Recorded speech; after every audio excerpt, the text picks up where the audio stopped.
Kavanaugh in memo argued against indicting sitting president in this August.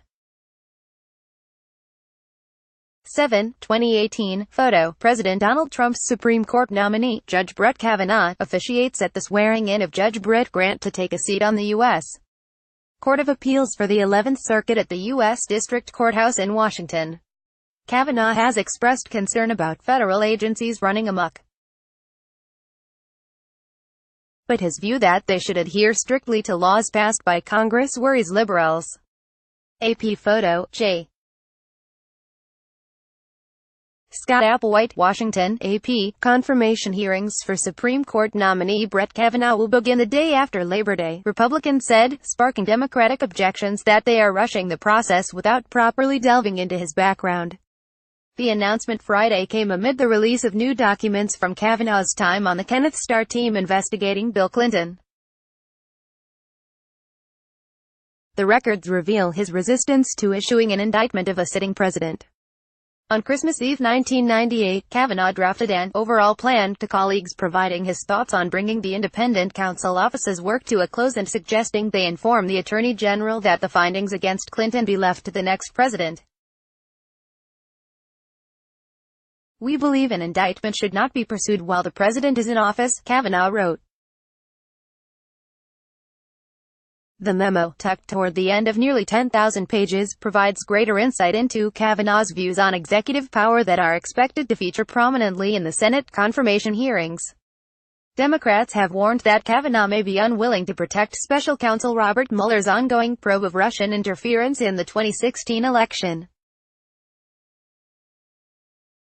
On Friday, Senate Majority Leader Mitch McConnell said he hopes to have President Donald Trump's nominee confirmed to replace retired Justice Anthony Kennedy before the new court session begins October 1. "We're moving right along," McConnell said during a radio interview in Kentucky ahead of the announcement.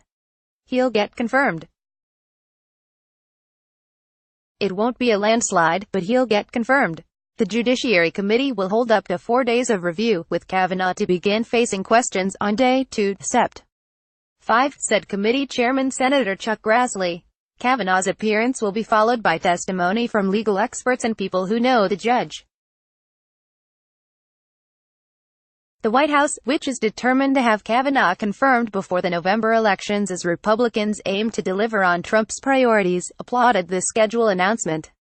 But Democrats want access to more documents from Kavanaugh's past as a judge and as an official in the George W. Bush administration. Grassley, Iowa, said there's plenty of time to review documents, but now it's time for Americans to hear directly from Kavanaugh. He's a mainstream judge, Grassley said. He has a record of judicial independence and applying the law as it is written. So far, the committee has made public Kavanaugh's 17,000-page questionnaire and his more than 300 court cases as an appellate judge.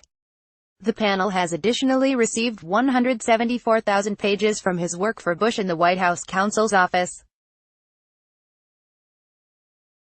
The new documents Friday provide a glimpse into Kavanaugh's years on the Starr team shuttling back and forth to Little Rock for investigative purposes. He co-wrote a detailed, nearly 300-page memo on Deputy White House counsel Vince Foster's suicide. Hundreds of pages in the Starr files are grand jury proceedings that are redacted. Meanwhile, most of the White House records related to Kavanaugh are being held on a committee confidential basis, with just 5,700 pages from his White House years released this week to the public.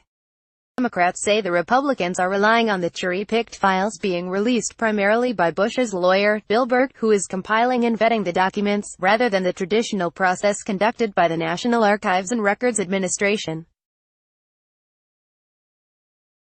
The Archives has said its review of some 1 million pages of Kavanaugh records the committee requested will not be fully available until the end of October. The Archives produced the Starr files. The top Democrat on the Judiciary Committee, Sen. Dianne Feinstein of California, said scheduling the hearing before the documents are ready is not only unprecedented but a new low in Republican efforts to stack the courts. She said, "It's clear that Republicans want to speed this nomination through before we know who Brett Kavanaugh is." Nan Aaron, president of the Alliance for Justice, called it jaw-dropping. "It means that the chairman is telling the American people that this hearing is barreling forward, no matter what, no matter how little information is available to the Senate and public or how many shortcuts the committee has to take," she said. The White House on Friday welcomed the news of a set date for confirmation hearings, with the Senate already reviewing more documents than for any other Supreme Court nominee in history. Chairman Grassley has lived up to his promise to lead an open, transparent and fair process, said White House spokesman Rod Shaw. Judge Kavanaugh looks forward to addressing the Judiciary Committee in public hearings for the American people to view. Kavanaugh, 53, is a conservative who could tip the court's balance for a generation and play a decisive role on issues like abortion access, gay marriage and executive branch oversight. He has met privately with almost all the Republican senators and one Democrat as supporters try to build momentum for confirmation. Because his career has largely been spent in public service, Kavanaugh has an unusually voluminous paper trail. Democrats are particularly pushing for access to his 3 years as staff secretary for Bush, but Republicans are not including those documents in the review. GOP Sen. Orrin Hatch of Utah said they are conducting the most thorough vetting process for a nominee in the history of the Supreme Court. Edwin Meese, the former Attorney General to President Ronald Reagan, said, "Democratic senators have the time and they have the material. They have no excuse to obstruct his prompt confirmation." Associated Press writer Jill Colvin contributed to this report. Copyright 2018 The Associated Press.